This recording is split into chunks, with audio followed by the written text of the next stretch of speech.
All right, so quick little update for Leia. She's really come out of her shell, at least from the last time I saw her, where she was super, super defensive about her space and being around strangers and unknown situations. Sorry, words are weird. So I wanted to really make it a point to work on our relationship together in a neutral environment, a low distraction environment first, before I started taking her out and exposing her to the things that I eventually want to expose her to. So just getting her comfortable with what I'm asking, the things that I'm looking for. I kind of want to fine tune her response to leash pressure, yes, just to make sure she actually understands what I'm looking for. And incorporating like little things that I could see that she's weird about. So for instance, other dogs coming into her space, she's kind of like, don't like that. So I know my dogs are neutral, so I've just been letting them kind of like exist while I work with her. And I've just started that the last 2 days. I want her to be comfortable in her own skin and not feel the need to be so fixated on the environment around her. And in order to help that out, I have to advocate for her space. So if I can see that she's a little stressed out, I'll move her a little bit. Hey, move her away from the trigger. There's just something outside the door in there. If my dogs start playing too close to her and I see her sitting up, I'll go and I'll just shoo them away. So I want her to trust that I have her back and things like that. So as far as language goes, her markers, that's been the really big thing. I knew she already knew yes from her puppy camp, but I just kind of wanted to revisit that, right? So yes means I like what you did. Hey, yes, come take a treat from me. And I'm going to add a little bit of movement. I don't just want to like, here's food, smash into her face. I want to capitalize on her prey drive, her desire to chase after things. And if it's not so easy to obtain, it almost kind of like that challenge, that little bit of frustration, makes it more interesting to get. So the reward event is going to be, hey, Leia, yes. A little bit of, whoa, you gotta get it, a little bit of playfulness. Just to up its value if we're in a situation where she is super fixated, like right now there's somebody staring out the window, so food is kind of like, it's really dropped down. She's not worried about food when she's dealing with this stress. I want her to learn how to deal with stress, so I'm going to be putting her in stressful situations, but I'm going to be very strategic with how I do it. Yes, very good. Where I want her to deal with a little bit of stress. We're successful in what we're doing. And then the next thing that we do is super, super easy. I don't want to just progressively add more and more stress to where I create a shutdown dog. I want her to have small wins here and there, and then have really big wins with things that are easier to do. I want her to feel really good about herself and for her confidence to grow. So like right there, she's staring at somebody talking on their phone outside the glass door. And when she looked over at me, I rewarded her for it. So I want to show her like, hey, you don't have to worry about that. It's not going to come over to you. Paying more attention to me is what brings you out of that space. Leia, yay, yes, girl. Just to help her understand how to navigate around threats and triggers and things like that. So yes, it is rewarding that moment in time that I like what she did. Yes, at first she already, she kind of had just a bit from puppy camp, but I want to make sure that she understands that that marker presents the arrival of food, and the reward event in which it happens is really fun and exciting and lots of movement. And that's going to help us shape new behaviors, build engagement, and kind of get her out of sticky situations. And it's going to bridge the gap between desired behavior or a moment in time and delivery of that food, so that we're not accidentally rewarding anything that happened in between those events. So every time she does a behavior, she hears that marker, it's going to then take on the good feeling of receiving food, so that she's more likely to repeat that.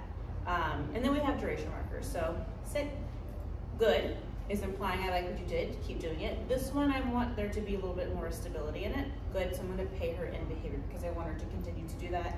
Okay, means that the behavior is done, you can be done. Lots of luring going in right now. Again, I really want to fine tune her heel. She's not terrible with her heel, but I do see a little bit of kind of blowing off the prong collar. I went ahead and started her on that pretty early since she already wears it. And I want her, yes, to really understand that when she feels that tension go into the prong, when it becomes active, that if she moves towards it, to turn that pressure off, it goes back to neutral and we switch over to a reward a bit. So lots of blurring where I'm getting her understanding. Let's go. Good. That concept of the heel position. Let's go. Good. Wow. I want her to find this area, this pocket right here, to be a good place. If she starts to lose interest or forge ahead, I stop moving, I tell her nope, and I give her a little bit of tap, tap, tap, tap, tap, back into my space, and we just start over again. Let's go. Good. Let's go. Good. Let's go. Good. We can add in a little bit of turns and movement. Oh no, I'm running out of leaders. Let's go. Good. We can start rewarding in behavior. So she's walking. Good. Let's go. Good. A little bit of leash pressure. Good. To show her that I want her to go into a behavior. So I'm applying negative reinforcement. Sit. Good.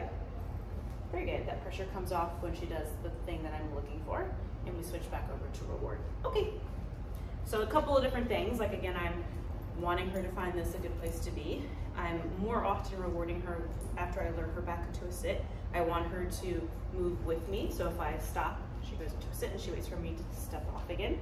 And then I'm incorporating spatial pressure. So if she starts to get a little bit ahead, I just kind of turn my torso into her to be more assertive, to push her back, as I kind of do a little bit of taps backwards. And as soon as she stops moving forward at the pace that she's going, that all goes away. I turn back forward again and I mark and pay. And again, we're doing this all right now within the training room, so there's not outside conflict. Like if she's like a bird or a person or a dog or whatever, like I'm really gonna lose her, food's gonna go out the window. So I want to really make sure she knows what I'm looking for in this context, and then we'll just generalize that. So like at first it was just in here, nothing. And then I started letting my dogs move around the room, which was just a slight trigger. Like I kept them away, but she knows that they're there, and she tends to kind of start looking at them and worrying about what they're doing. The next step will be taking away a lot of distractions and going out front where there's nothing happening. And then I can add in like the time of day that we do it. If it's a higher traffic time where dogs are coming in and out of the building, that'll be the next step. And then after that, it will be going on field trips and just kind of proving the things that she's learning in different environments, so she knows, aha, this means this everywhere, regardless of the distraction or the competing motivators. And I'll just help work on her mindset. Like if it's something where she's like just super, hey, Leia, yes, and she's just overloaded, I'm not gonna really worry about obedience. I'm gonna go into a situation where I'm playing with her and I'm kind of lightening the mood and being fun and silly with her, so she's not, hey, what? So she's not like just a pressure source from like a social cue or a social sense, and also like me asking her to do something that she's worried about doing because of that social pressure. Like I don't want to keep applying all different pressures. I want to have just one pressure source at a time. So that would be like the social aspect of like there's people and there's dogs around us, but there's no pressure for me. We're just playing and having a good time, so she can learn how to cope with that, and she can learn how to deal with stress. I need her to be slightly stressed at some point so that she can work through it and learn, oh, I can do this. It's not really that big of a deal. There was no like consequence, or there was no bad thing that happened